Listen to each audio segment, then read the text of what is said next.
Hello, everyone, and thank you so very much, as always, for joining us here on Global Television. We're live in Abuja, Nigeria's capital. This is Global Morning. I'm Uyi Almofwegbe. May I take this liberty to introduce that same lady you're seeing 3 times this week, and today being the 4th time already here on the program, the lady who brings the spark and continues to push the conversation. Jumai Manson, welcome to Global Morning. Oh my goodness, all this hype for me. I probably didn't finish, but it's okay. We can reserve that for the days ahead. Good morning, Uya Babafwe. Good morning. How are you doing today? I'm doing very well. And to all of you out there, good morning to each and every one of you. It's great to be here. It's a beautiful Thursday morning. It's a throwback Thursday. That's what they say on radio, bringing back all the oldies and bringing it into what's happening now. But at the same time, it's the Armed Forces Remembrance Day, where we remember the serving and, of course, the fallen heroes who have laid out their lives, who have sacrificed for this great nation, Nigeria. Talking about individuals in the Army, Air Force, Navy, sister military parastatals also. So we celebrate them today. They are remembered. We acknowledge what you do for keeping safety within us so we can sleep well at night. If not for these amazing military personnel, we admire and we love each and every one of you. Happy Armed Forces Remembrance Day. All right, we may all not be in uniform, but we are all uniformed now. Exactly. As far as the security and safety of our country is concerned, because whether you like it or not, those who are in uniform across different branches of the military, of course you go to even the paramilitary, you talk about the police force, they are all our parents, they are siblings, yes, they are children. So we are in this together, as they say. But then over decades, there have been very serious concerns, and some of them have even led to a process of how that we do not do enough. Maybe we do very far from enough for people in uniform. For a country like Nigeria in particular that has been in different theaters, fighting different kinds of war. I mean, one would have thought that every now and then we'll have very cogent reasons to review how we cater to men in uniform. But the question is, how many, I mean, this is quite organic now, I mean, beyond the optics, how many, I mean, what are the reasons we're giving to young people, especially those whose parents, whose uncles and aunties are in uniform, to say, I want to end up as a military man. I want to end up as a policeman. We must look at that. We must look at how that those who fight for us to sleep at night also are first human beings before anything else. True. Which means that beyond the razzmatazz and the paparazzi and all of the, if you like, ceremonies that we put up on a day like this, we must bring a human face to this sort of commemoration. Yes, very important. And of course, many uniform are individuals that you look up to. Excuse me. They are individuals you look up to and you want to do the same job that they do because of the aura and the respect in which they carry when in their line of duty. But sometimes, or will I say, just recently, before now, it was nothing to write home about. These individuals bring prestige to their uniform, but at the end of it all, their income doesn't speak so much. You go to the police barracks, for instance, back in the day, how dilapidated it was, and you wonder, the policeman is on that. Have we moved? Have we improved in that area now? Yeah. Of course, the Inspector General of Police, Kayode Egbetokun, is doing an amazing job when it comes to reforming the Nigerian police, and is it rebranding it when it comes to accommodation. Remember, there was something that he did the last time with the police officers who died in the course of action, how he reached out to their families and all of that. It's new. It's something that it should be done not just once in a while, or not just today. It should be something that we should accord almost all the time, because these individuals have left behind their families. These are breadwinners. And when you see how they are being paid or treated, you wonder and you say to yourself, what is actually going on? Before now, you hear of military officers or soldiers who go into the war front and they complain that they do not have enough animations. They do not have, back in the day, that is, when this whole insurgency started, you know how rough and bad it was? How lots of soldiers died because they didn't have enough equipment. They were not well fed. You know, you hear of all of these stories and you wonder, is this really true? But now I think those in authority, when it comes to individuals who have been placed, I don't want to mention any names, but they've decided on their own to do better when it comes to the welfare of these individuals who actually put their lives on the line to ensure that there is peace and stability in our nation. So for now, you can actually look up to them and say, okay, I want to be patriotic, I want to be part of that, that's the youth now, I want to be on uniform, I want to serve Nigeria because of what I see. Right. This sort of respect, this sort of accreditation they give to these individuals who are serving the nation. But back in the day, it wasn't so. People just joined because, hey, no jobs, and because it's a very big source of employment opportunities. Doesn't matter whether I'm patriotic or not. As long as I'm wearing the uniform, I can go out and do whatever I want to do, because people use it as an umbrella to commit a lot of crimes and criminalities in the country. So as long as I'm being paid, I have a stable salary, I have accommodation where I can lay my head with my family, I'm good, even if I'm passionate or not.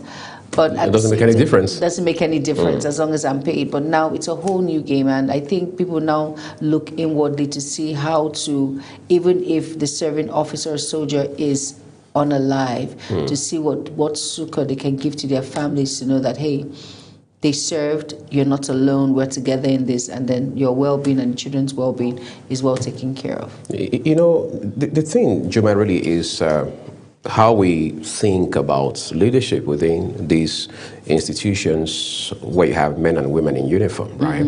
You just mentioned, for example, Inspector General of Police, Mr. Kayode Egbetokun, a while ago. I mean, like you said, yes. I mean, if you followed the trajectory, you know that the man has moved the bar from where he left his higher. But that's the problem. People should not join the force of, by any means, any agency, any entity of government, and wish I had been there when Jumai was the head. It's a problem, and it's a clear indication of a bigger issue that we must deal with. Very true. What's the problem? The problem is we think around individuals, not around institutions. There must be some things that by all means must run on autopilot, which means that it shouldn't be about the person who is there today or who was there yesterday or who is going to be there tomorrow. It should be about how the institutions function. I'll give you an example. If you look at the CBN, there's something called regulatory framework. So every financial institution, regardless of what category you belong to, understands that there are regulations in specific areas. For example, they tell you, you can't do this, you can't do that. It doesn't, whether it is the former governor of CBN, Lamido Sanusi, it doesn't matter.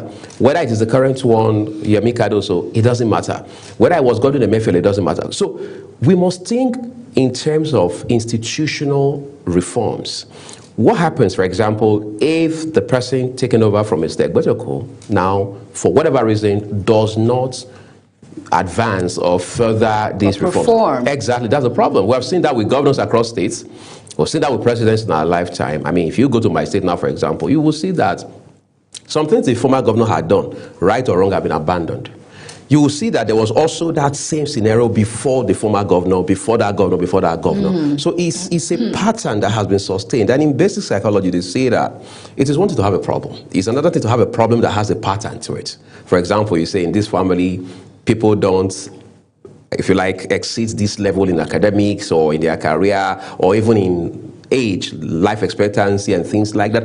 It means there's a deeper problem. But we're saying all of this to say that beyond the January 15 ceremony that we put up every other year, the hypocrisy that also comes with it, we can't pretend about that. Of course. We must be able to invest in our men and women. Look at how much we spend buying ammunition, for example. It is real life human beings, real Nigerians with real problems who are in charge of those hardware. How much are we investing in them? Yes, they are trading. We may be doing a lot in that area. But how about their welfare? How about their spouses, their children? You mentioned police barracks a while ago. I mean, I've been here long enough to know how some of these police barracks over time have become an eyesore. Yes, it has. We've heard stories of how that a military man passes on, for example, his family is evicted from the barracks and things like that, which means that you don't even have a provision for housing for such a person. So what's the guarantee? What's the incentive for that man to continue to, as we come to know it, put his life on the line for the country? Exactly. It's just unfortunate that this is what it is now. And a lot of people, and like you said, you mentioned the pattern when it comes to issues like this. Right. It's an individual, and we say to ourselves, oh, goodness, I wish I was in service when this person was there. It would have made a lot of I would have been promoted faster. I would have promoted faster. I would have gotten more appointments, good places, and all of that. Continuity, I think, is a very big problem in our society. Right. We do not try and continue. I would remember when I was, I don't want to mention, in the military setting. Of course, you know, my husband is a fallen hero himself who died in the course and of we're proud service. of him. Yes, of course. I'm very, very proud of him. May his soul continue to rest in peace, and all of that. And when you look at issues like this, it just makes you reflect that when you're in service, please do not forget to plan. Right. I think they get like some individuals who really love the fact that, you know, they are very patriotic. They go all out. They want to serve and all of that. They forget to plan. Right. Outside what they see. It's not, I'm not saying you should embezzle, but learn to plan. It's very important because you do not know. You do not know what next. You don't know what will happen, but just learn to plan, no matter how big or how small it is. Just learn to plan, because you have families who are there, who look up to you for, you know, comfort and all of that. But it's just unfortunate that this is what it is. Continuity is a serious problem in our country. When one individual starts something really great, when another person gets into the shoes of that person, it just dies. Natural death. A natural death. You don't hear about it again. It takes God and grace for someone to be visionary enough to understand that, okay, there is something big here. There is something that I can accumulate to something for the greater good of this particular institution. But it's just unfortunate. But I'm glad now that it's like an eye opener. People now understand that we need to do more for us. Officers and soldiers who are trying to curb this menace in our society, who lay down their lives, and then to do more, even if they're not around, may their soul rest in peace. Their families, they do a lot for their families when it comes to giving them time, giving them that credence, giving them that whatever when it comes to all of the moral support, prayers, and but some will tell you that no, Juma, is because you are known or this or that or some. You cannot please everyone. Right. But you just have to create a balance around it, because really these individuals who have left their families behind would have expected more or much more than what their families are getting or something. But at the same time, just plan and just be grateful and thankful, basically. Right. So be futuristic, make the most of the resources you have. All right. As I say, you have to save for the rainy day, even though the rains are not here yet, literally. All right, let's take a quick break now. It's a loaded program, I will have to assure you up front. When we return, so much to talk about. Do stay with us. Wake up with Global Morning, your daily guide to what's happening and making the rounds. We delve into headlines, newspaper reviews, spot-on analysis, policies, current events, real talk, real issues that affect us all. From the latest trends to the debates, every topic, every angle, Global Morning is where it all starts.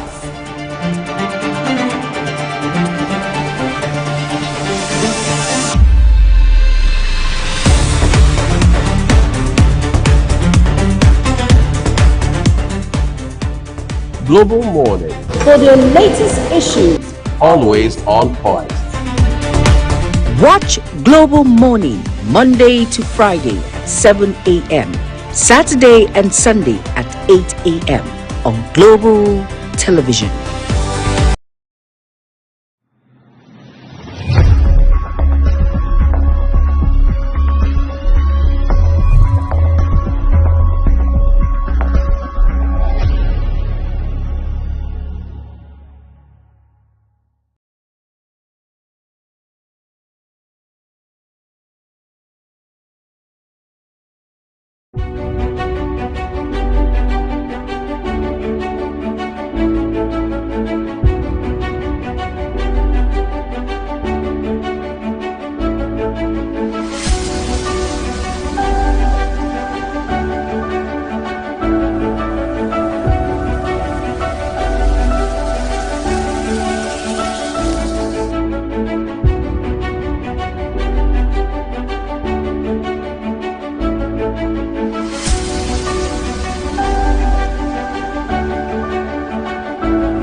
Up with Global Morning, your daily guide to what's happening and making the rounds.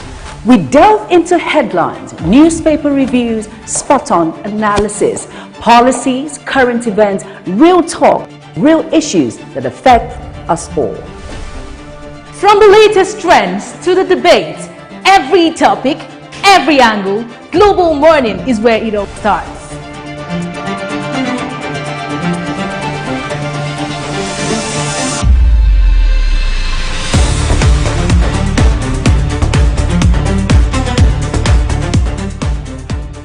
Global Morning, For the latest issues, always on point.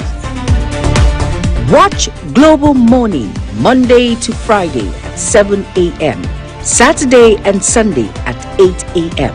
on Global Television.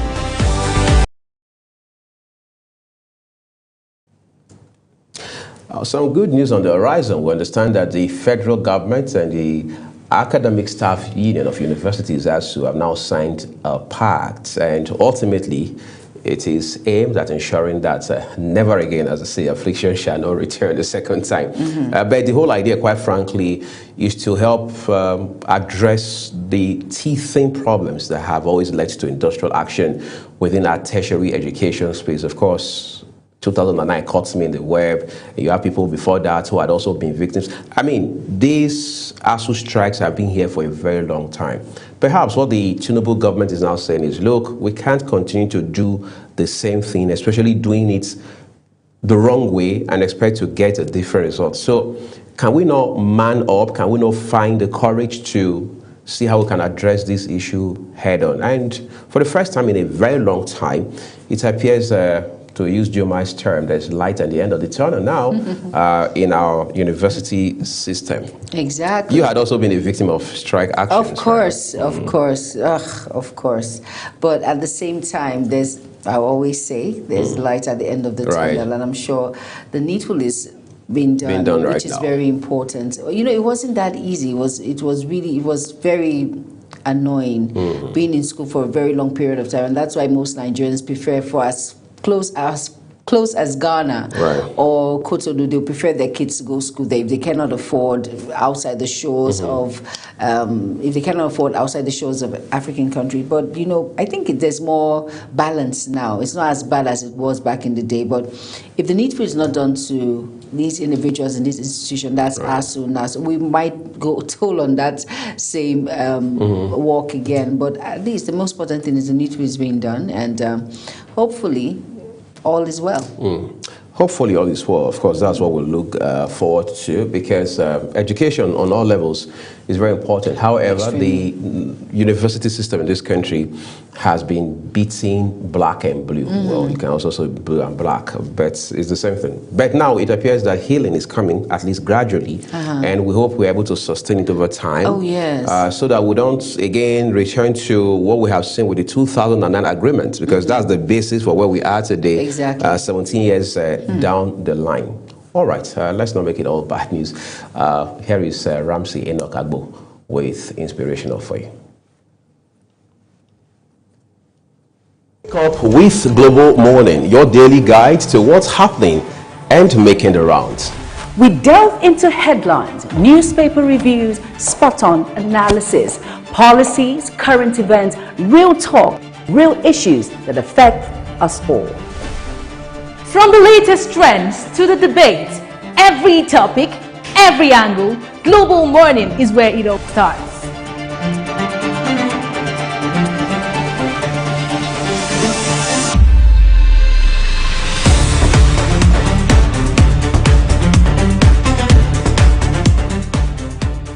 Global Morning, For the latest issues, always on point.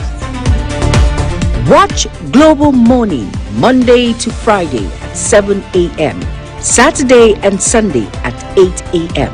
on Global Television. Good morning, good afternoon, good evening, depending on where you are watching from, where you are listening from right now. My name is Ramsey. Let's talk a little bit. You know, a lot of people think the way they want to think, because everyone is entitled to their decision. Everyone is entitled to how they think. but then you have the right to think in a particular way. But then there is something I want us to consider today, inspiring ourselves, encouraging ourselves. What we are trying to achieve here is to set someone on track, give someone hope, restore someone's belief and faith in himself, in herself. What are we saying? There are things that you don't need to procrastinate about, that you need to start now. From where you are, using what you have, doing what you can, because nobody, all right, would want to have it all before they get started. If you're waiting for when you have it all before you get started, then it is a problem. So now, I want to ask a question. Let me ask you a question. How many dreams have died because someone was waiting for the perfect moment? How many dreams do you think have died? Even you who is listening, who is watching right now, how many of your dreams, how many of your plans have died because you were waiting for the perfect moment? Some will say, I will start when I have the money. Some will say, I will begin when I have the right equipment. Some said, I will take the first step when everything is in place. But when is going to be the time that everything will be in place? These are the questions we should be asking ourselves. But let me tell you something. The truth is this: there will never be a perfect time. The perfect time is now. All right? Arthur Ashe, the legendary tennis champion, once said, start where you are, use what you have, do what you can. He didn't have the fanciest equipment. He didn't train in the best facility, but he had willpower and courage to start whatever he had. You see, greatness doesn't just wait for the perfect time. It doesn't care about perfection. It grows through progress. Every successful person you admire today started small. The difference between them and others isn't the talent, all right? It's the action, the move. Don't despise your humble beginning. Don't mind what people are saying, because people will say so many things about you. Whatever. Someone said his name is whatever. Whatever you do, whatever you say, people must talk about it, whether positive or negative. If you're doing well, people will still criticize you, because some persons will say, oh, because of his affluence, he's behaving like this. If you don't have, some people will still say, where is he looking at? Can't he see his mates? Can't he see what his colleagues are doing? The small things that you are doing in a big way one day will generate you income that you don't even expect. The bottom line is this: you need to tell yourself and say, enough is enough. I've tarried too long in this place, in this position, all right, in this thinking. You know, it's a process. It's a process. Success is a process. First of all, you need to conceive it in your heart. Then secondly, it needs to get into your head. Have it in your head, or else it will never get into your hand. Number one, it needs to be in your heart, in your head, and in your hand. I call it the triple H. The triple H principle says it must get conceived in your heart first, keep ringing in your head, then it will enter your hand one day. But a lot needs to be doing. It's a process, just like the seed. The seed doesn't grow in just one day. It went through a lot of processes. The gold you see today don't just come out shiny, but then it went through a refining process, a heating process with fire, serious fire. The gold is being heated in serious fire before it's become what it is today. So whatever you're doing, that dream that you have, begin to do something about it. Begin to mix up with people who are going your direction, people who have your kind of dream achieved already, because that thing you're thinking, somebody already has gone ahead to do it. So you don't need to just sit down and be thinking, be procrastinating. The economy is not favorable. Nigeria, this is the country. If I was abroad, well, let me tell you the truth. It's not all about your location. It's not all about your destination, even though these factors play particular roles in your success, in your growth, in your achievement. But you don't need to capitalize on it. all right, and hold yourself back. Because by the time you're holding yourself back, someone somewhere is already overtaking you because the person believed in his or her dream and decided to make a move despite the fact that they are not seeing the staircase, but they believe that their leg will land somewhere, all right? Risk taking is very important, but then if you want to take risk, let it be a calculated risk, not the risk that will destroy you or claim your life. Any risk you're taking, it should be a calculated risk. If I do this, this is what is going to happen. If I do it this way, this is what is going to happen. But at the end of the day, this is where I am going to land, good or bad. That's how to take risk. You don't just take risk randomly and say, well, whatever wants to happen should happen.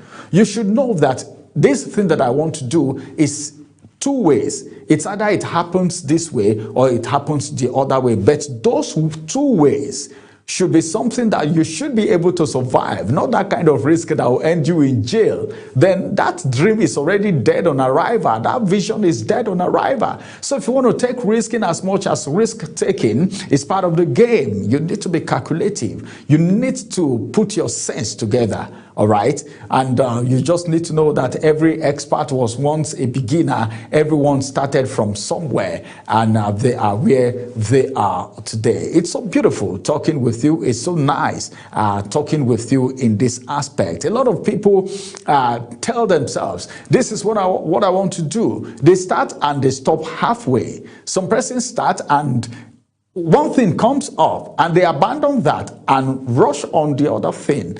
But the bottom line is this: whatever you want to do, whatever it is you're doing, you should believe in yourself that you are a great man, you are a great woman. But then you need to put God at the center of everything that you do, whatever it is. Allah, okay, is supposed to be in charge. And everything you want to do, don't succeed at the detriment of the other person, because nemesis will not allow that success see the light of day. You might be successful today, but how long is that success going to be sustained? Will you be able to sustain it because you did it on a very faulty foundation? A house built on a faulty foundation never lasts. We heard of building collapse at different times. How did it end? Because the foundation was faulty. So your success in life, your achievement in life should be on a very solid foundation without you stepping on toes. It's not necessary, okay? Because the plan that God has for you is of good. So do your best and try everything that you can and get started now. Get started now. January, February, March, April, May, June, July, August, September, December, you should be able to sit down and say, yes, this is what I have done. This is what I have achieved. All right. It might not be 100%, but at least 75, 80, 85, 90 is still a very good one. Thank you very much. Have a beautiful time. I want to see you at the other side of success so that we can celebrate together, because the world is waiting for you to manifest your success. Thank you. Wake up with Global Morning, your daily guide to what's happening and making the rounds. We delve into headlines, newspaper reviews, spot-on analysis, policies, current events, real talk, real issues that affect us all. From the latest trends to the debate, every topic, every angle, Global Morning is where it all starts.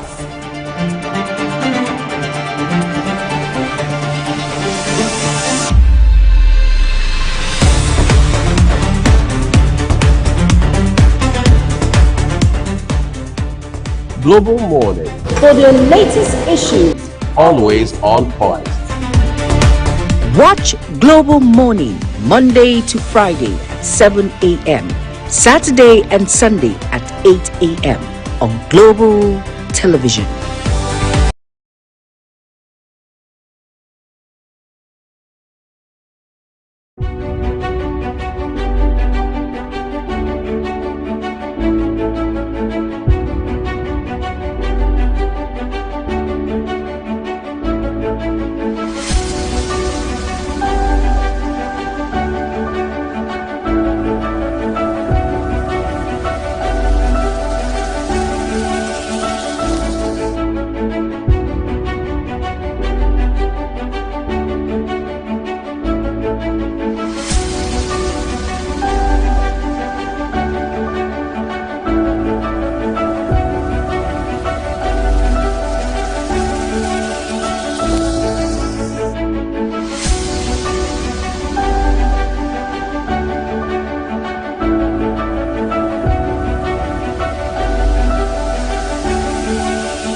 All right, you're welcome back, and it's Global Morning on Global Television. And at about this time is a newspaper review segment, but hope you were inspired by the inspirational with Ramsey Enoch Agbo.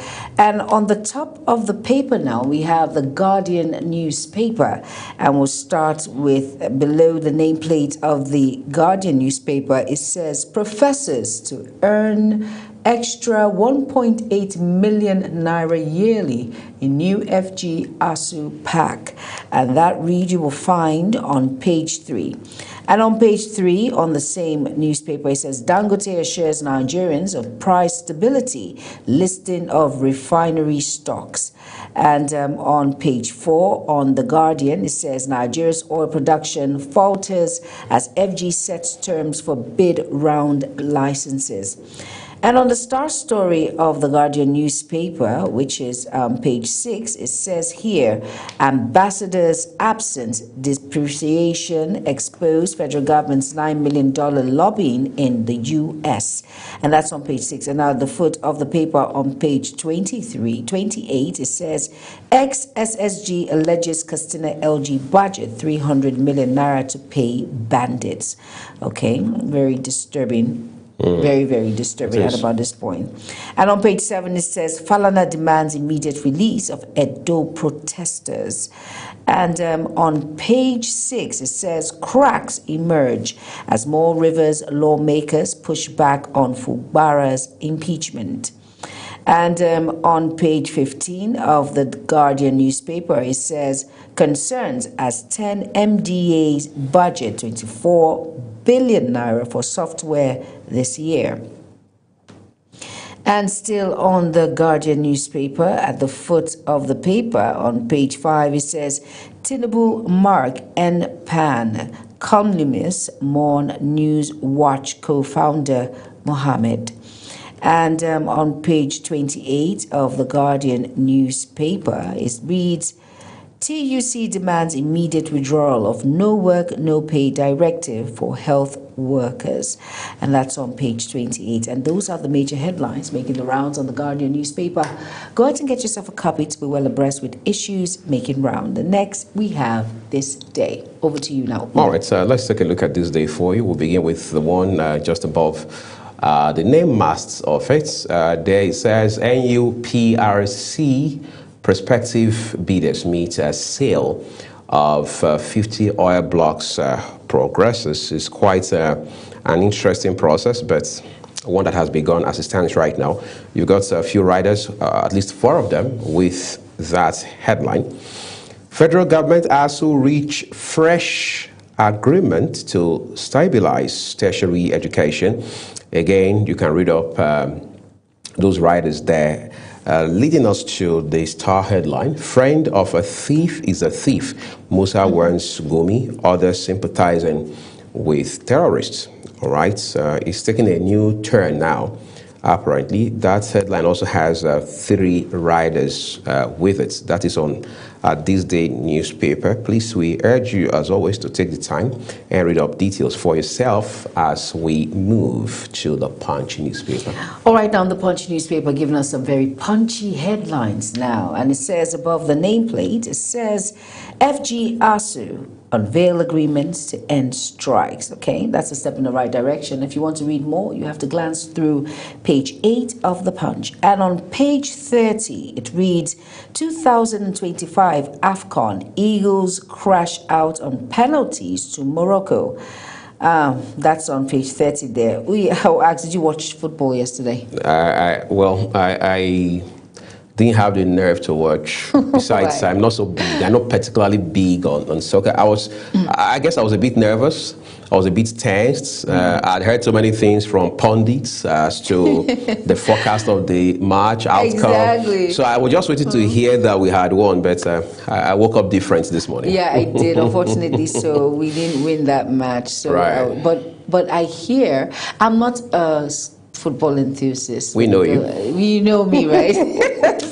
But I love my country, Nigeria. When Right. we win, it's a yay for me. But to tell you all about, not so sure. But at the same time, what I saw, Right. the Eagles, they tried. They did. They put in tried. the work. They put in the work. But, well, God has a way of doing things. Man proposes, Right. God disposes. But at the end of it all, we thank God that the Super Eagles made us proud, at least with how they played that match. Right. But of course, we have Talk Sports that will bring us all the deets when Sure. it comes to that particular issue. Well, I love my country, I love Nigeria, and do I really love football? Not too sure. Not but much. Not much. All right, now moving on now. It says here on page 19, it says, call off recess and pass the Electoral Bill 2025. Our 2027 elections depend on it. And that's from Godswill Akpabio there. That's a picture of him there. And that's on page 19. Now, beside the nameplate of the Punch, it says, opposition knocks FG over alleged $9 million U.S. lobbying deal. And that's on page 2. Now, the Star story reads, that concerns you and I, it says, U.S. visa shockwave. What's going on? Trump order may delay 5,000 intending Nigerian migrants. Okay, and the writer said 70,621 Nigerians got immigrant, non-immigrant visas in 2024. New U.S. visa restrictions hit Nigeria, 74 others. Okay. You see, I think by now we should have long seen that coming. Yes. If you witnessed Trump when he came to the White House between 2017 and 2021, that should give you a 4K 4D view of what was to come. I mean, this is what they call Trump 2.0, right? Yeah, but most people didn't see. I didn't see this coming. I'm telling you. Maybe I we did. saw worse coming because Really? Trump is radical in his approach to addressing issues, whether domestic or international. He had talked about all of this. If you remember, during his first term, the one we call Trump 1.0, all right, he had banned, upon coming into office, at least 7 Muslim countries. Yes, he did. Predominantly Muslim countries, but some public spirited individuals went to court and they won him, as it were, in that case, and that became history. But today, it is the same element, just with different sort of outcomes. But again, the man has always been clear about all of this. In the case of Nigeria, for example, we understand last year we got well over 5,000 visas approved for immigrants. This year, for example, the number ordinarily should, if you like, bump up a little, but that's not going to be the case because this is still further notice. Actually, it officially kicks in on the 21st, which is sometime on Wednesday of next week. All of these new policy and things like that. But the department, the State Department has been very clear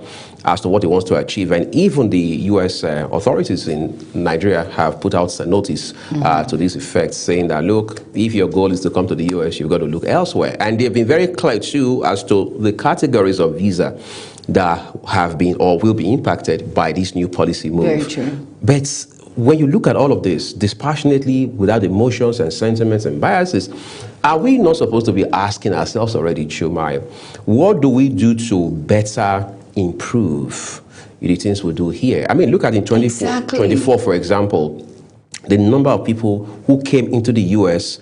as non-immigrants, maybe for study, to attend seminars, training, what else? Maybe to, Omugo, as we call it, and things like that. Then you now look at the number of Nigerians who moved to the U.S. in 2024 alone in terms of immigration. I mean, those who left here as immigrants to the U.S. Jackpot in quotes. Yes, Well, if everybody behaved the way we do in Africa, I mean, if every government, if every leader behaved in the US just the same way we do here, where will the rest of the world run to? I think one of the things Trump is saying to the world is, we don't owe you anything.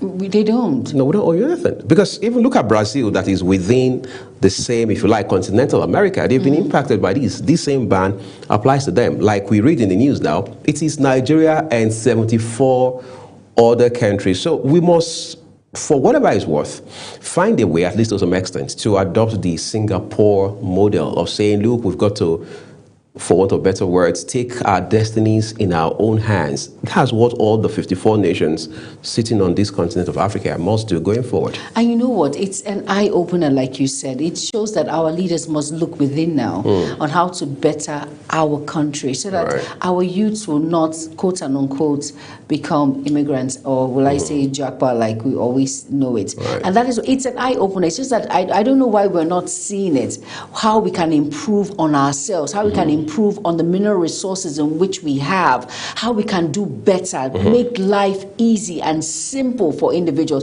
It's all about planning, and it's all about structure. If you have all of these structures put in place, I am telling you, I asked someone, what do the youths want? And someone said, it's just the basics. It's just the basics. I have a good job. I have transport. I can move from one place to another. I have power. I'm good to go. Why would I want to go outside? Access to education. I have access to education, access to free health care.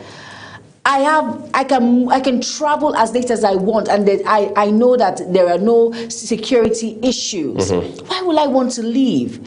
And if you ask most Nigerians, why are you leaving? They'll tell you, we don't know what the country is saying, and we don't know we don't know where we're going. That's the English we hear, or the insecurity, or what is happening when it comes to the issues of the economy. It's a lot to do with, and that is why our leaders have to look within.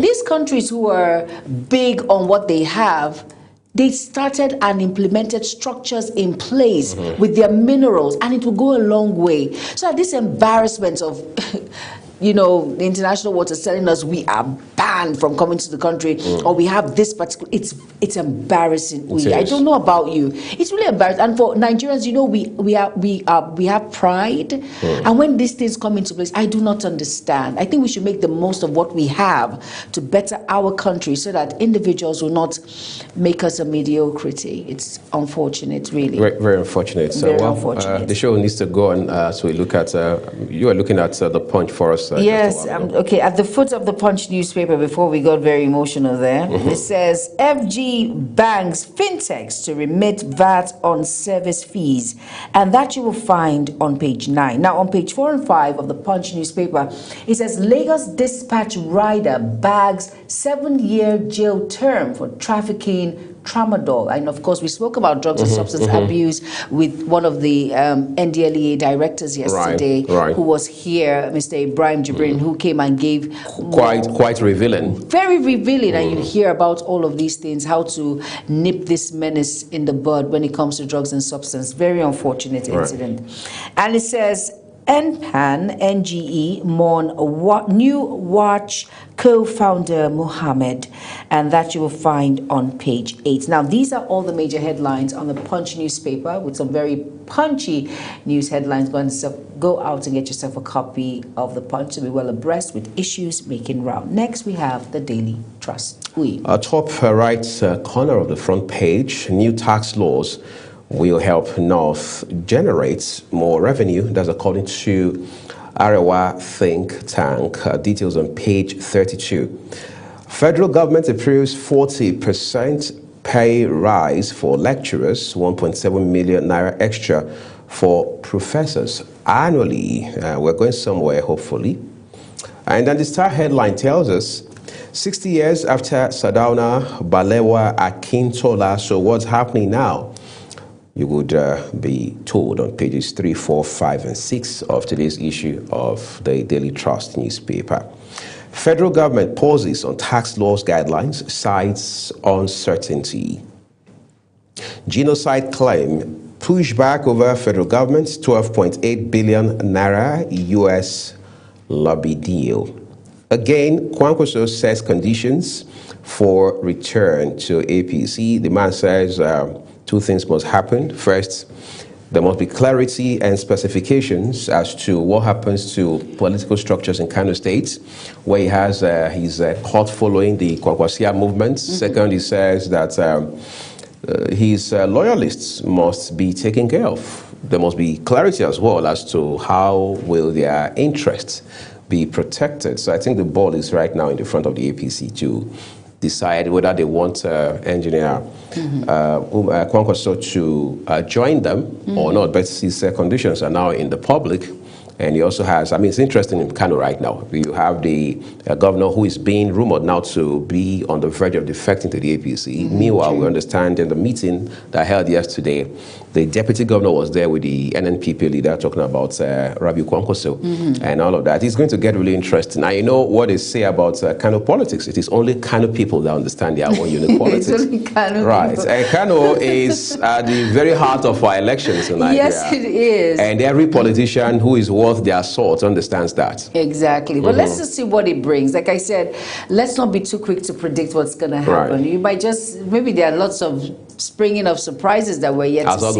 As always. But let's just see what it brings. But for me, I hope it's the best, and it brings the best for the greater good of people of Kano and, of course, Nigeria as a whole. Very important. That's my forte when it comes to issues like that. Let it just be for the greater good of our beautiful country, Nigeria. Right. One more to go on the Daily Trust people. Says Kano suspends doctors who left scissors in patient's stomach. That will be one of our conversations before the weekend, so we can look at what the factors are.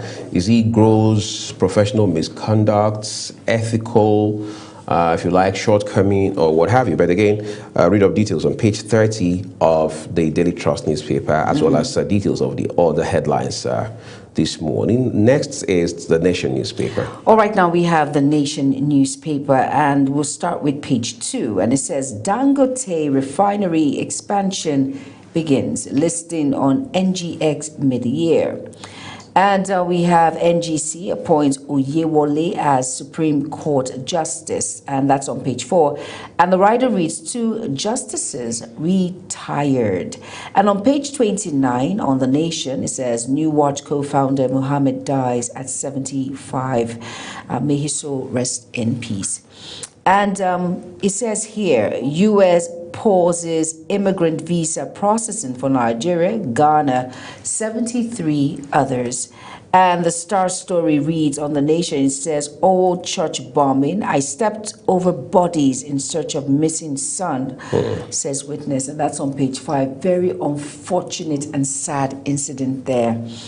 Oh my goodness. And it says, Wike Fubara feud, More Rivers lawmakers opt for reconciliation. And below the foot of The Nation, it says, lecturers get 40% pay rise in new Fed government ASU PAC.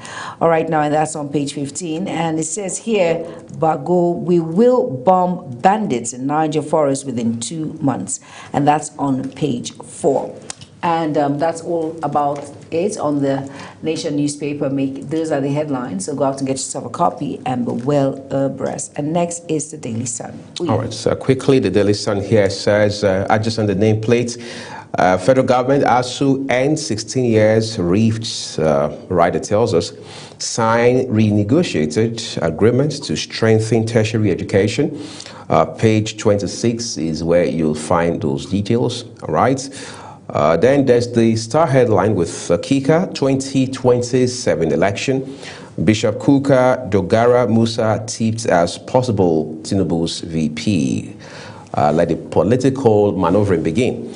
Then the writer says, as U.S. elements mount pressure for religion balancing at federal seats of power. Fuel scarcity gone with subsidy, says Dangote refinery. NGE pays tribute to Muhammad Agbese. U.S. freezes all visa processing for Nigeria, 74 others. How I lost my 2 legs, 1 eye in our church attack, witness tells court on page 4. Those are your headlines, read off details from the Daily Sun as we take a look at the last one for you, which is the Vanguard newspaper. All right, now quickly now, the Vanguard newspaper, and above the nameplate, it says Dangote Refinery to achieve 1.4 million BPD expansion in 3 years. And that's on page 20 on the Vanguard. And on page 20 again, it says, I received threats over tax reforms. And that's from Uyedele. And the writer says 96% of Nigeria's personal income tax from low-income earners. Am I surprised? No, I am not. Now, FG ASU signed pact to end strike in varsities, and that you will find on page 5. On page 21, it says impeachment. Two Rivers lawmaker backtrack call for political solution to crisis. Which is the right step, right direction. Right. Let peace reign. We're tired of this feud, this back and forth. We are tired. And of course, the star story on the Vanguard, it reads here, 60 years after, why Ezeogu's coup was inevitable. And that's from Major General Haruna, retired. And that read is on page 12. And we have about 4 riders there. And it says the bloody coup that changed Nigeria forever. The Ezeogu I interacted with by Alabi Isama, story of coup in Nigeria, Akinola, the Ademuleguns call for Tinubu's attention. And below all of that, it says U.S. freezes visa processing for Nigeria, 74 others over welfare dependence. Okay. And it says Okpadokun's book, The Gun Hegemony, for presentation today. And on page 7, it says Tinubu NGE Ododo mourn as Yakubu Mohammed dies at 75. And on page 21, it says Edo protest, excitement, envelopes Ekboma over release of remanded students. And on page 64, that's sports, it says gallant Super Eagles crash out on penalties against Morocco. And basically, that's it on the newspaper review segment. And that was the last paper of the day. That was Vanguard. And please go out and get yourself a copy to be well abreast with the major headlines making rounds. Now, for all of these headlines, Global Television has no impute whatsoever. We just read it as they are. And that's all on the newspaper review segment. Up next is Social Buzz with Ogochukwu Mobodo. Do not go anywhere. Stay tuned. Wake up with Global Morning, your daily guide to what's happening and making the rounds. We delve into headlines, newspaper reviews, spot-on analysis, policies, current events, real talk, real issues that affect us all. From the latest trends to the debate, every topic, every angle, Global Morning is where it all starts.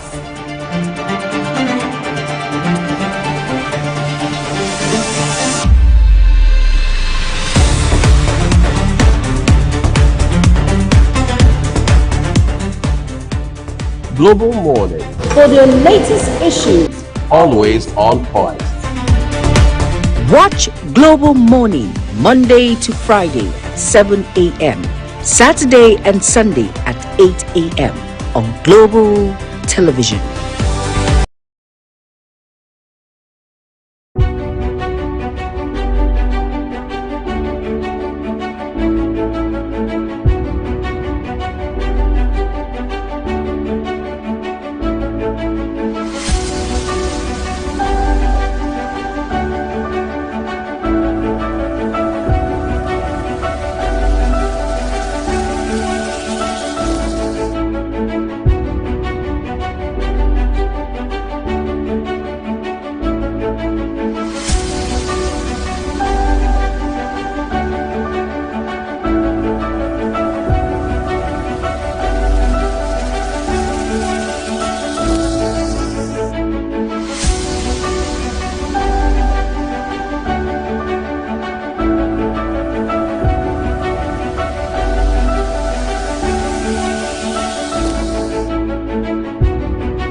with Global Morning, your daily guide to what's happening and making the rounds.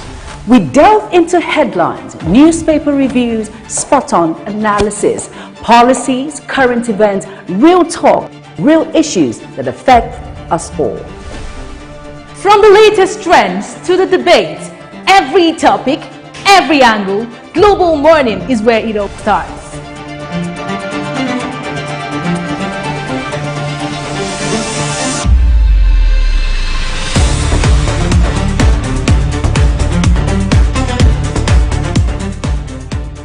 Global Morning, For the latest issues, always on point.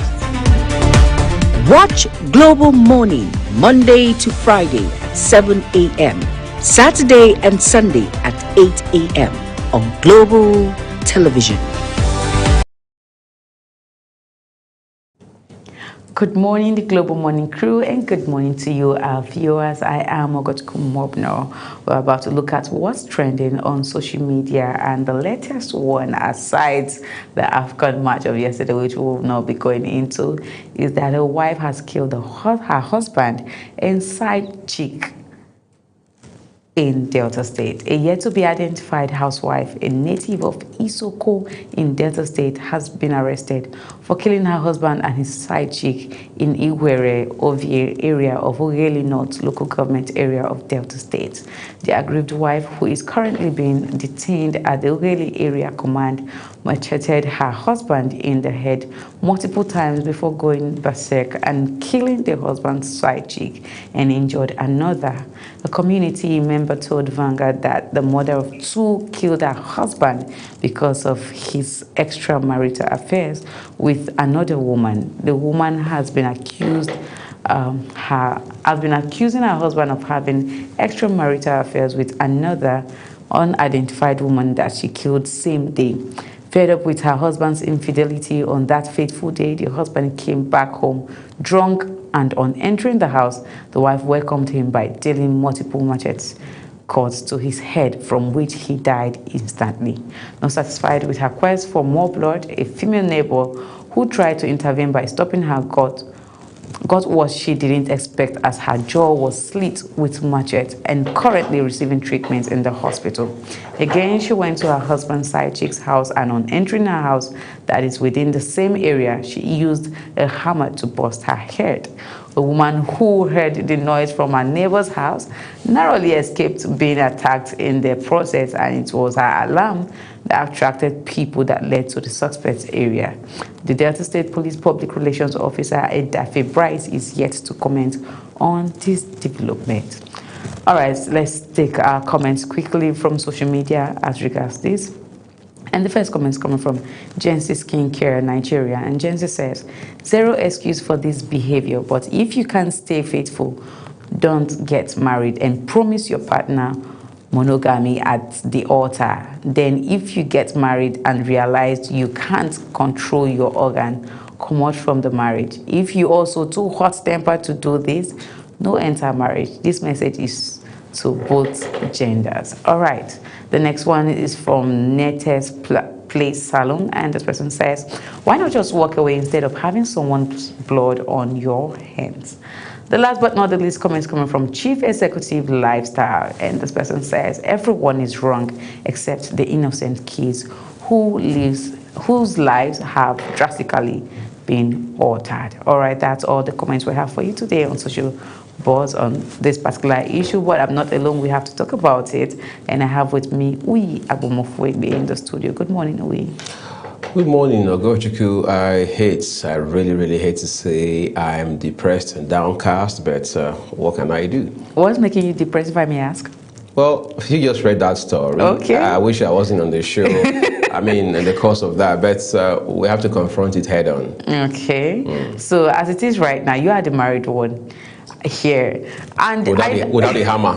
Without a hammer or a machete. So in this case, I honestly say, just like one of the comments said, no one is, right in this case, the husband who cheated the wife and all of that. But now the issue right now is the wife. I think if you cannot control your temper, then you don't have any, reason to be married. But then again, you cannot tell people how to be angry whenever you've offended them. So in this case, please help me, and let's divide this case for the sake of people who feel like I might be biased. Because right now, if I should see what's in my mind right now, maybe I'll destroy this place.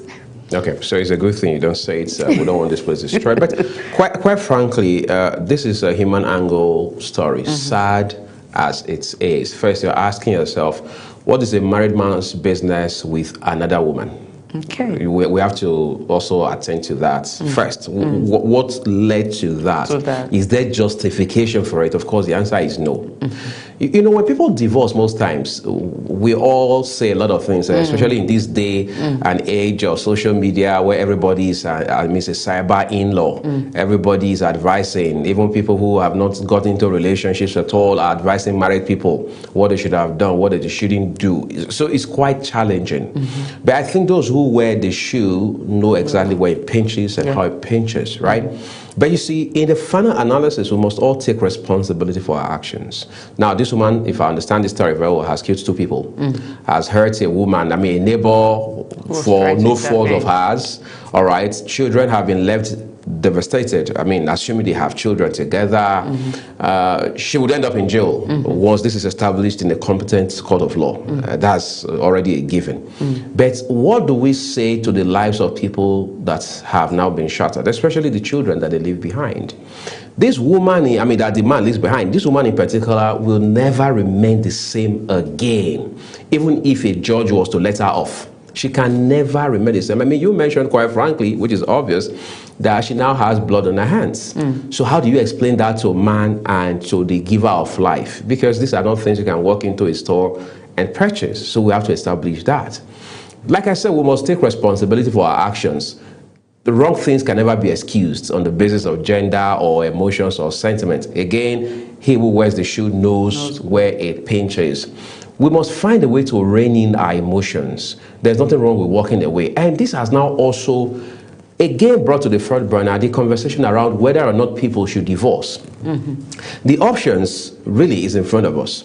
If you have a situation like this, you can almost tell that this woman was not very shocked, because this is something that must have been happening again and again. The evidences have been there. Prepared for this that the man was having affairs, maybe with more than one woman, and things like that. So whether she was prepared for it or not, we may not be able to say, but that she already had told herself that if this whole thing comes to a head, I would not take it easy on this man or the person he's cheating with, is already very established. But the question is, would it not have been better if they had gone their separate ways by way of divorce, for example, than to bring it down to this? Because when you come to, when it comes to issues like this, it's not a question of I want to even up, I have an axe to grind, I want to ensure that I square up, I want to ensure that I revenge. Now, this is no longer revenge. This is you taking laws into your hands. And in a country where we are democratic, or at least we are working towards being democratic, we have a legal system, we have a judicial system. The law is very clear as to what happens to people who take the laws into their hands under circumstances such as we're discussing this morning. Man. All right, I understand what you're trying to say there. But then again, this is where tradition and also religion plays a very vital role, because, talking about divorce now, most times people will tell you, oh, my church, what would people say? My church would not allow that and all of that. Then coming down to tradition, they'll tell you a woman is not supposed to leave her husband's house, you're supposed to take it. And then even when I read through most of the comments, I saw comments like, Delta men, especially Isoko men, are allowed to marry more than one wife. We've seen that play on social media several times, where we get to see one Isoko man marrying like 2 wives at the same time, and they are all living, coexisting peacefully. And so I think traditional norms and that of the religion also has actually cost a lot in marriages, because I'm beginning to wait for those days where the pastor or the imam will stand and say, if it's not going well, please divorce. I'm waiting for that day, but I don't think it's happening. But I've seen pastors divorce and they say, we are not doing it, we are going our separate ways. But they will tell you in the Bible it's not supposed to be so. You're supposed to separate, then after the separation you come back. But how are you sure that that person has changed when you are coming back? Honestly, that's just it. You know, thank you so much, Oyi, for your contribution today on this topic. I'm not going to dwell on it because you're not an Isoko man, by the way. All right, that's all we have for you today on Social Buzz here on Global Morning, and we'll be closing the curtains for today here for Social Buzz, not for Global Morning. So stay with us as Global Morning continues. Bye for now. Wake up with Global Morning, your daily guide to what's happening and making the rounds. We delve into headlines, newspaper reviews, spot-on analysis, policies, current events, real talk, real issues that affect us all. From the latest trends to the debates, every topic, every angle, Global Morning is where it all starts.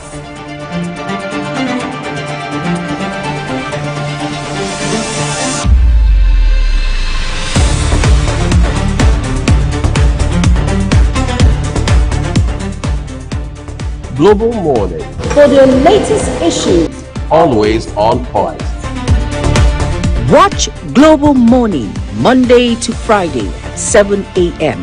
Saturday and Sunday at 8 a.m. on Global Television.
Wake up with Global Morning, your daily guide to what's happening and making the rounds.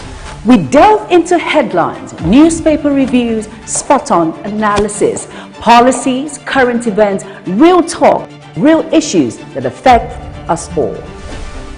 From the latest trends to the debates, every topic, every angle, Global Morning is where it all starts.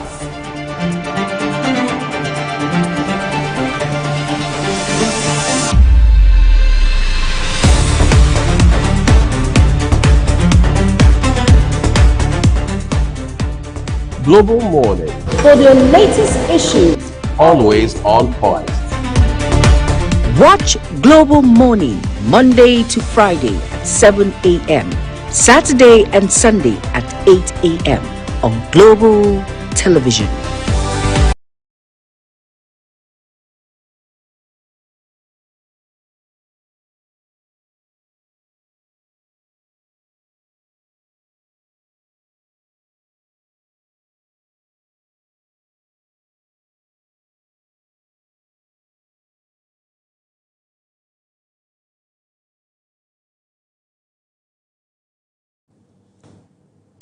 All right, so much is happening right now, especially in a place like Edo State. We understand that, following the news the other day, which we also talked about here in the program, that some 57 young people had been arrested.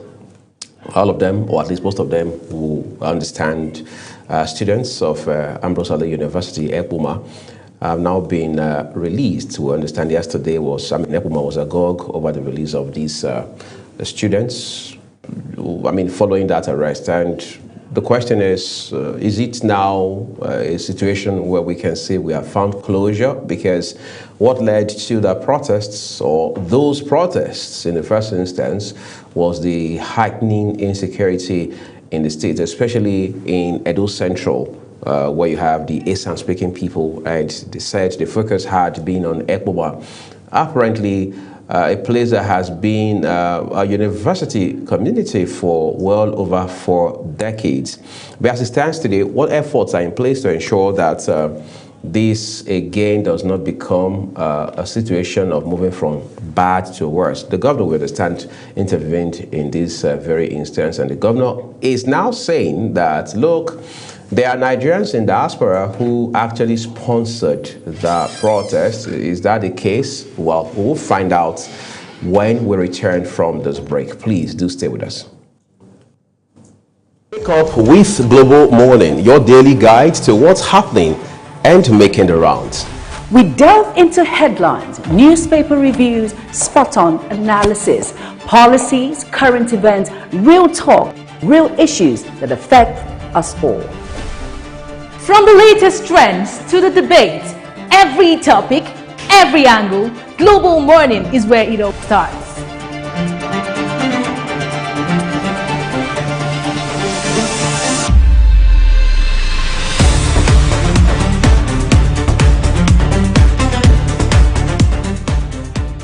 Global Morning, For the latest issues, always on point. Watch Global Morning Monday to Friday at 7 a.m. Saturday and Sunday at 8 a.m. on Global Television.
Wake up with Global Morning, your daily guide to what's happening and making the rounds. We delve into headlines, newspaper reviews, spot-on analysis, policies, current events, real talk, real issues that affect us all. From the latest trends to the debate, every topic, every angle, Global Morning is where it all starts.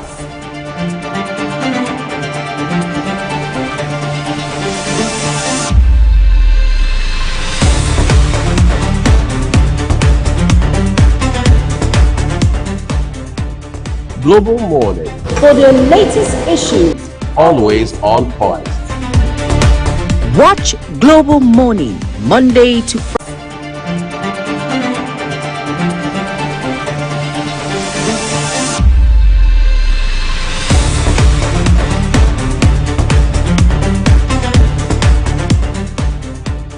Global Morning, for the latest issues, always on point. Watch Global Morning, Monday to Friday at 7 a.m. Saturday and Sunday at 8 a.m. on Global Television.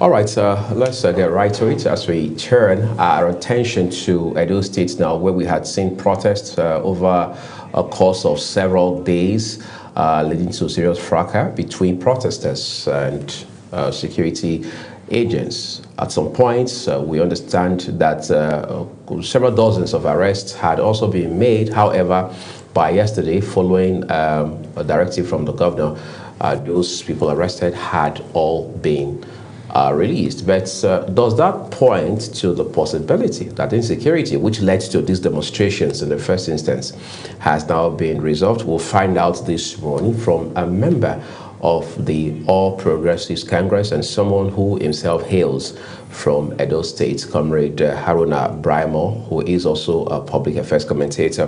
Braimo, thank you for coming on the program this morning. Thank you so much. Thank you for coming. Happy New Year to you guys. All right. I think it feels great that Juma is joining this conversation this morning. Incidentally, she's even much closer to you than I am. Okay. So it's going to be aura for aura. And I do lady in parts. And then, that's why I said in parts. And then a full-fledged, one I would call a triangular Edo man, because he has his leg in all 3 senatorial districts of the state. Yes, he does. So, Aruna, let's begin first of all by talking about what makes Ekpoma, I mean, a place, like I said earlier, that has been a university community for more than 4 decades, to now become, if you like, a hotspot for insecurity. First of all, thank you once more. The insecurity nation in Edo State has been there for some time now, even before this administration. It's not limited to Ekpoma. You remember the Uromi debacle. Right. Like in the early time of the Governor Mondo Bewolo administration. And the exponential crisis where some houses were killed, and the governor had to wade into it and sorted everything out. Right. And that of Akoko Edo North aspects, and even the Edo South has not been spared from kidnapping. But that was before this governor came in, and since he came in, he has given 2 patterns of approach to security issues in Edo State: the kinetic and the non-kinetic approach. Right. By facing governance head-on, providing an enabling environment, driving employment opportunities, and even directly employing, bringing out idle citizens from out of the labor market and putting them into use, creating platforms like the Edo Security Corp, strengthening existing security apparatus in the states, providing them with all sorts of logistics, and even going ahead with modern technology in warfare gadgets like drones and what have you. You know, it has never been an issue of the governor slipping over insecurity.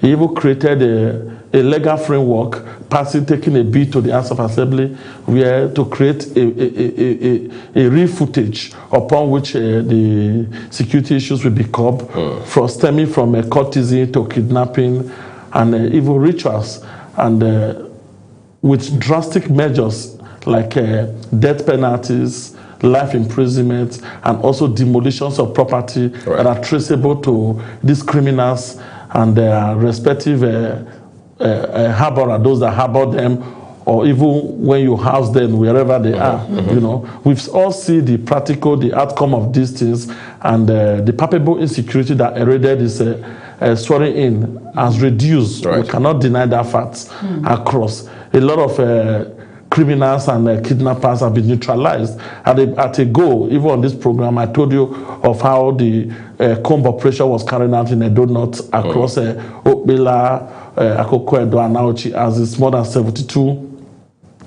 So we are neutralized, and so we are arrested, and a lot of kidnapped victims freed. From Ubiaja to Uromi, we are formerly outbed, even across Onwa Aziz, the other road that lead from Sobe to Benin. These were all outbed before. All these issues came down to some drastic level. In Benin City, from Igboreahi or via towards Oloku, all the kidnappings that were going on there, you know, all these were tamed over time until this issue of Ekpoma. This issue of Ekpoma is a mixture of people trying to take advantage. You know, beyond the political rhetorics comes the fact that it's beyond just insecurity issue that led to the protest. It was actually a riot, well orchestrated and designed to thwart the peace, the small peace that we have enjoyed in those states in the last few months. If you could rephrase, we are from Edo State, December till this current issue happened. All of us, Edo State was home to all. Even some of our people in diaspora, everybody was rushing to come and experience the dirty December. We were all happy that for the first time between November and December, there were no court killings, no issues of palpable insecurity. We were not saying everything has been tamed 100%. You understand? Until this issue reared its ugly head. And if you look at the sequential pattern upon which this occurred, you will realize what I'm actually saying, just as the governor said, that is beyond the kidnapping. You understand? Because there are a lot of involvement of those from outside to orchestrate violence, to promote, to brandish it as form of we are protesting on kidnapping. Nobody has said kidnapping has not taken place across the 3 senatorial districts in Edo State. And secondly, what has been the effort of the governor? Nobody has also denied that the governor has not made strategic effort, operational effort, concerted effort to tame all this. But they just took advantage of a particular scenario that was created. It's self-creation, because you said 3 people were kidnapped, allegedly. And the Edo State Security Corp was chasing them. The alleged kidnappers dropped 2 or 2 escaped, you know, from the old story. And the other one that was shouting got shot. Who happened to be a student, the one that was shot. As a result of that, you guys went berserk. You started as a protest. The first question, just like the SUG student union president, government president of the school said, that the school was not even essential. So who are those? But you cannot rule out the fact that even when the school is not essential, you will not say there are no students. It's a student community. Certainly there are some students. You understand? So like a paid system to take over the maybe possible peaceful protest from the relations and a sympathetic group of the guy that was shot, and the hijacking from there. They now call themselves Ambrosali Comrade or something like that. That is the name they call a particular group that hijacked the protest. So it was not even about the students per se of the institution.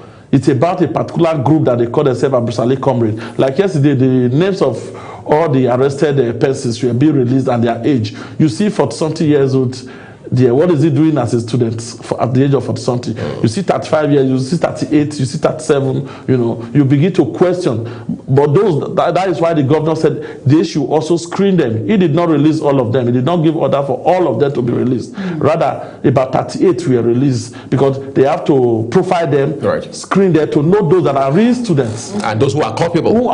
Exactly, because from protests, you went into community arson, you know, burning shops that are made for just look at how planned where they want to provoke the security, going to the police quarters to go and burn the shops of POA, police officers. What's the correlation? You know, then if the officers now react, if they had reacted, you understand, you went to the security by themselves and begin to burn their properties. You know, you are trying to, and you didn't stop there. You went to the King's Palace, even when the Onoji of Ekpoma said he was trying to address them. They were rough handling him, you know, insulting him, and they found their way to the palace and they destroyed a lot of things there and properties. You know, nobody is, as enshrined in the Constitution, you have right to peaceful protest. But the same Constitution also said in that same section that guarantees your right to peaceful protest, now said public disorder is a crime. When your protest is now becoming a constitutional nuisance and result to public disorder, because the person you are disturbing, the person you are burning, he has right to property. The same person that owns the property you destroy has right to life. The person you are leeching, the person you are beating in the name of protest, have rights to his own life, have right to own property, and you are destroying his property. And it's now beacon on the government invariably to protect, because the primary responsibility of government is also to protect lives and property. The government will not fold it, and no government across the strata. I saw some comment from political players trying to politicize the whole issue, and I just laugh. No government anywhere in the world will fold its hand and see the citizenry destroy properties of government and non-government and fellow citizens in the name of venting anger. Nobody's against your venting of anger. You peacefully protest, submit your request or submit your grievance to the government, and the government, and most times some people protest to the government house, you see the governor or the agent of government come out to address them. But a situation whereby you take laws into your hands and begin to, you see some, they were looting, some were carrying goats. You saw, you watch it on social media, on videos. Is that protest? You blocking the highway, the federal highway. That was beyond the protest. And just like the government have said, sympathize with the family of the lost person, the one that was shot. And thirdly, if you notice, even as the protest was going on, to tell you how well planned politically it was, they raised another alarm on social media that another kidnapping has taken place along the Anek Road in Ekpoma there. You understand? And those who were raising these alarms on social media, breaking the news, they were all opposition agents. I think Juma wants to help us do a little peep. At the end of the day, it was discovered that it's a self-kidnap. That happened. I want to talk about the state government now. Now, what specific evidence supports the state government's claim that the Nigerians in diaspora are part and parcel of the riot that happened in Edo State? The government, first of all, the chief security officer of the state is the governor. And he has a very classified security information briefings. You understand? He has not accused Nigerians in diaspora. But he says they played a major role. Excuse me. He said some persons, he was even specific in Russia, because from the security briefing that some of these things were being sponsored. It takes, just like what we've later found out about NSAS. I'm a politician. But Russia, what's the correlation though? A Nigerian in Russia who is politically apologist to the opposition. What is the correlation? Are you saying that? I'm just wondering. No, sponsorship of political activities has nothing to do with wherever you are. It's a matter of your interest. He did not say a Russian person. He's not accusing foreigners. You understand? It's only telling you that he has been briefed of this even before it occurred, that a lot of issues, insecurity were being targeted in Ekpoma to play politics with. You understand? And let's look beyond some issues and disabuse our mind from sentiment. I'll be telling you, since the insecurity issues from even before Obaseki left power, all the persons, more than 70 to 80% of all the persons that have been arrested in kidnapping, in the bank robbery in Uromi, 80% of them have never been from outside Edo State. Did you notice that trend? So what's the implication? And yes, because when you now begin to placate a particular, you profile a particular ethnicity as a cover to do other things. One of the angers of those, do you know what they wanted to cause? They went straight to the market of the outside people, killing their animals, cows and all those things. Because it's already been propagated, sold in the heart of people, that almost every kidnap that happened is done by the outside Fulani. You get my point? Right. That's a narrative that I've been saying. That's narrative, and it's very bad. Because, and yet, for the past 3-4 years, from the railway, the Ubiaja Uromi rail kidnap that happened during the time of Obaseki, every fingers, all the discovered people that have been arrested, they were Bini, Ishan, Delta Igbo, whatever, even Edo North. Even the one that were picked in an hotel in Agbede recently, 2 months ago. You remember? They were all from Edo North, and maybe one Bini. The one that was picked in Ogege Saple Road, in Bini. Edo South. Now. Edo South. They were all, none. We are not ruling out, but we should stop the profiling so that we'll be able to find the real solution. Right. That every insecurity is locally orchestrated, or they have support. Nobody, an outsider cannot just come to your base or come to your house and begin to commit without the innate collaboration from inside. It's an inside-out arrangement. Right. There was a kidnap that happened in one of the communities in Edo North. When the victim was freed, he said the person that pointed the gun at his head was not a Fulani. He was the one that was staying with him right there in the bush. While the Fulani, the 2 other Fulani, like contracted the thing out. You understand? Right. We are Fulani, but the one that masked himself, the Fulani did not mask themselves. The one that masked himself was what they call this Yahoo. Imagine if that boy was not alive. You understand? If that boy was not alive to explain this, the whole of that community where the thing happened would have thought it's all about the Fulanis, and they would have said, okay, all the Fulanis in this community, you must live. And you remember, we have right to live anywhere in this country. Of course. Very true. You understand? So we should always drive this narrative when we have opportunities like this, especially across the media, to let us know that this thing is a crime. Is a crime. Crime does not wear religion mask. Right. Crime does not wear ethnicity mask. You understand? And this is what Governor Mondi Okpebholo is actually, the approach is given. That we all, remember what he said? He said he does not want a situation whereby if people are being arrested, some people will be calling him to beg. Right. But we've seen a lot. All the houses that have been demolished in Edo State, are they not Edo owned? From Edo North to Edo Central to Edo South. They were owned by Edo people. All the couple that have been arrested in these houses, they are all from Edo, or from South. You understand? So because the other collaborators that we cannot roll out, which is this Fulani, they practically live in the bush. You get my point? Right. In one of the kidnap arrests, they were arrested in Odos. They said they were the one that did the Uromi train station arrest. A lady was part of it. He said if a ransom is more than 20 million, it's no longer Fulani.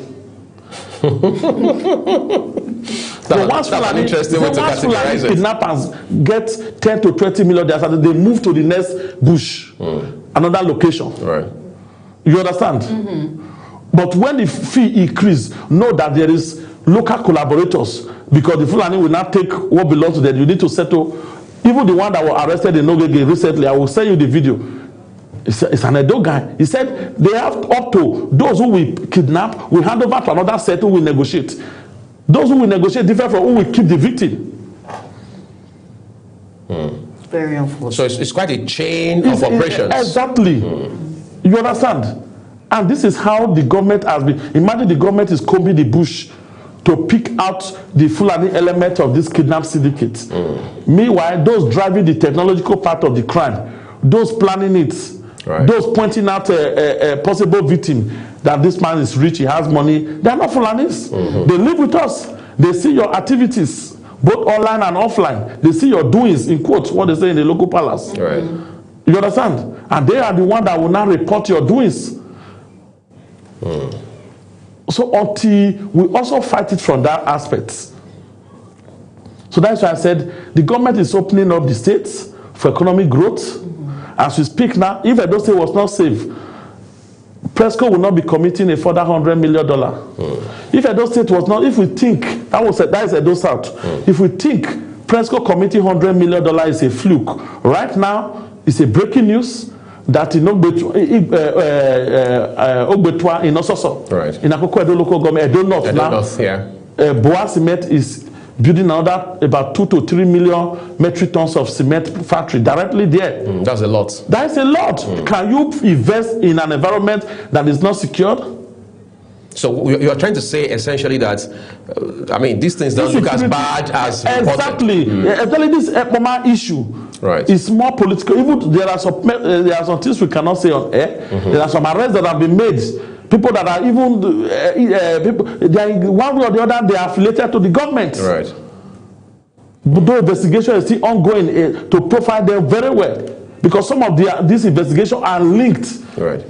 If you are in government, or you are a friend of government, or you are indirectly in a particular government, and you are securities are pointing at you. So the government is not going to bring sentiment into it. That's why he's saying that he does not want anybody to call him to say, free this person. The law should take its course. Exactly. You can't be in my system and be one way or the other. Right. Indirectly involved in this kind of acts. All right. Incidentally, that's the much we can talk about this, but insecurity is something that every governor across this federation has a responsibility to deal with. And what we are hearing, even off television, is that the governor is dispassionate about this because he understands, maybe more than everyone else, the implications for not just the people, but also for the government. The government doesn't want to come off as weak. The government also doesn't want to come off has been complacent in this very case. And the action that has been taken now by the governor in light of these protests, we understand is a very direct pointer in that regard. In the meantime, I would like to say a big thank you to Haruna Brahima for coming to shed light on this. And again, hoping that it will only get better going forward. Thank you very much. My pleasure. Thank you so much for being a part of the program. Thank you. Thank you. Yeah. And then up next, of course, we have a guest that will be talking on Armed Forces Remembrance Day. Do not go anywhere. Global Morning continues shortly. Stay tuned. Wake up with Global Morning, your daily guide to what's happening and making the rounds. We delve into headlines, newspaper reviews, spot-on analysis, policies, current events, real talk, real issues that affect us all.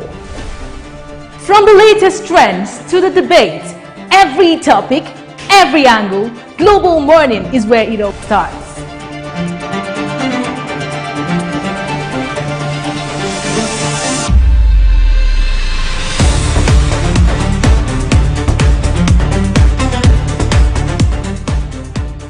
Global Morning, For the latest issues, always on point. Watch Global Morning Monday to Friday at 7 a.m. Saturday and Sunday at 8 a.m. on Global Television.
Wake up with Global Morning, your daily guide to what's happening and making the rounds. We delve into headlines, newspaper reviews, spot-on analysis, policies, current events, real talk, real issues that affect us all. From the latest trends to the debate, every topic, every angle, Global Morning is where it all starts.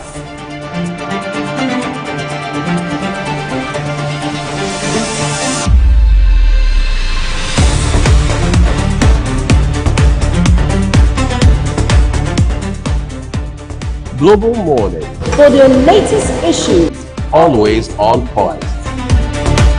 Watch Global Morning Monday to Friday at 7 a.m. Saturday and Sunday at 8 a.m. on Global Television.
Up with Global Morning, your daily guide to what's happening and making the rounds.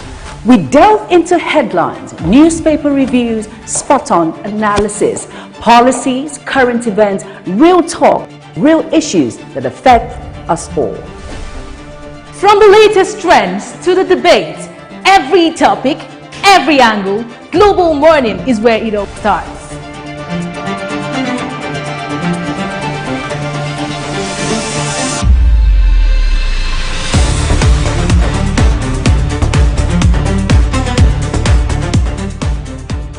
Global Morning, For the latest issues, always on point. Watch Global Morning Monday to Friday at 7 a.m. Saturday and Sunday at 8 a.m. on Global Television.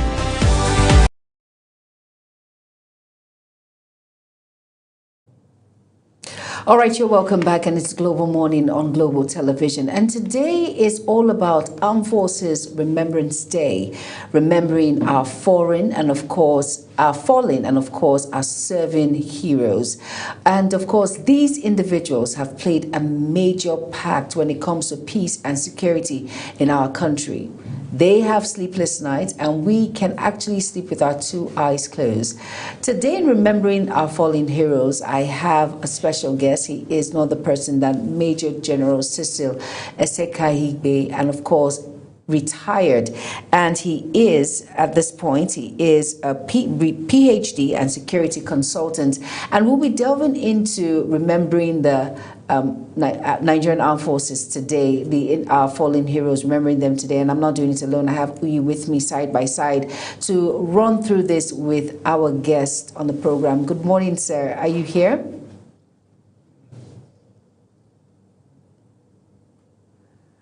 Good morning, General Cecil Esekayigbe. Are you here? Yes, I'm here. All right, it's great to have you on the program, Global Morning. Now, talking about the Armed Forces Remembrance Day, just delve into it a bit for us. Let's understand, for individuals who are wondering, what's it all about? They are fallen heroes, both serving and fallen heroes. Why do we have to celebrate them when they're gone, and individuals who are trying to curb the menace of insecurity in our society? Can you just delve into it a bit, sir, so we can understand why this day, January 15th, is important? Thank you very much. Let me use this opportunity to say, my condolences and for those gallant men and women who paid the supreme price for keeping this country together. Armed Forces Remembrance Day, as it is called, is a solemn day for remembering those gallant men and women who paid the supreme price defending this country and making some other countries even safe, like through peacekeeping and other stuff. It's a day to remember that those who fought and defended this country, those who paid the supreme price to defend this country so that we can progress as a nation, should be remembered. But let me come in at this junction to say that it should be beyond symbolism. For people who showed courage, for people who paid the supreme price, for people who lost their lives, for people who were maimed, even those who are alive, their remembrance should go beyond symbolism. There should be, a well cut out plan for, the families that they left behind, a welfare scheme, and some other incentives that will make people know that they didn't die in vain. So today, I'm happy that we've listened to the voices of those who have been saying that it should go beyond symbolism and that those who are alive should always be celebrated. So I'm sure that is why it is renamed Armed Forces Celebration and Remembrance Day today.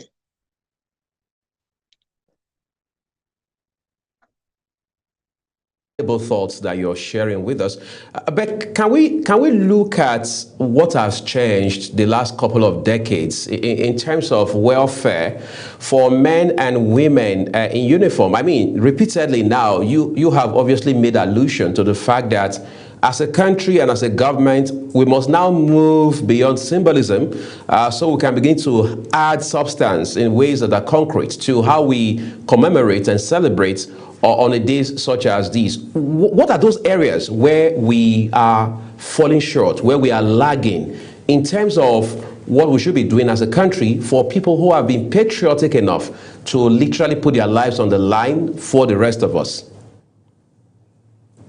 Thank you very much. Like I said, you must recognize the fact that, all sectors have competing needs. But for members of the armed forces, I think the government has have not really been sleeping, but they need to up the game. They need to come out with clear-cut plans on how, to treat those families that are left behind by these fallen heroes. For instance, there should be a good welfare scheme like houses for them, then the payment of the children's school fees to university level, and also even looking for jobs for them. So, apart from these physical incentives, there are other things that you do that will make people feel that, yes, our people did not die in vain. Like in some advanced countries, you'll find out that even at the airport, when you start to board, they called members of the armed forces, the veterans, together to board first. As minor as that looks or sounds, it's a way of encouraging people that, yes, that what they are doing makes a lot of sense, and that these people are really remembered and not forgotten. For instance, there are also some attempts to also make sure that, for example, there are airfares, and they'll give you some rebate, even in some other areas of human endeavor. This is a way, for, apart from government, corporate bodies to say, oh, these are people that pay the supreme price for us to be alive, for our businesses to thrive. So let's, in our own way, contribute, to making the family that they left behind, even those who are alive, to let them understand that, yes, your sacrifices are, not forgotten and appreciated. And at the end of the day, people will have more reason to also actually commit into doing what they are doing. how that there's this, again, if you like, reassurances coming from the military, maybe to the civil leadership, the democratic institutions, to say, look, the military will continue to do their job, their constitutional role as already defined in Nigerian laws, and things like that. And this appears to be coming on the heels of several speculations that it will appear there's some sort of, on the one hand, they say disgruntled elements or entities within the armed forces. Others say, well, no, it's because some persons feel democracy may not be the right or appropriate kind of leadership for Nigeria at this point in time. Talk to us about what we need to know, especially as members of the public, as it has to do with all of these, if you like, uncertainties between the military leadership and civil authority in Nigeria. Well, like in any other civilized country, the importance and in fact the primacy of democracy over military forms of government is very known. And as a matter of fact, I think military government now all over the world are just something but aberrations, and they're no longer in vogue. So Nigerian armed forces, I know, they subordinate themselves to civil authority, and there is no doubt in that at all. So we've imbibed that culture, and it's in us. So we are, loyal to the government, and we are loyal to democracy. So I do not see, any person wanting to commit suicide by, contesting that very fact that we are subordinated to civil authority. So it's a clear-cut principle that we all follow, and follow strictly and religiously too. But the government too, like I said, they've made some appreciable progress, but there's no limit to which you give welfare to those who decide to give up their lives, for the country to thrive.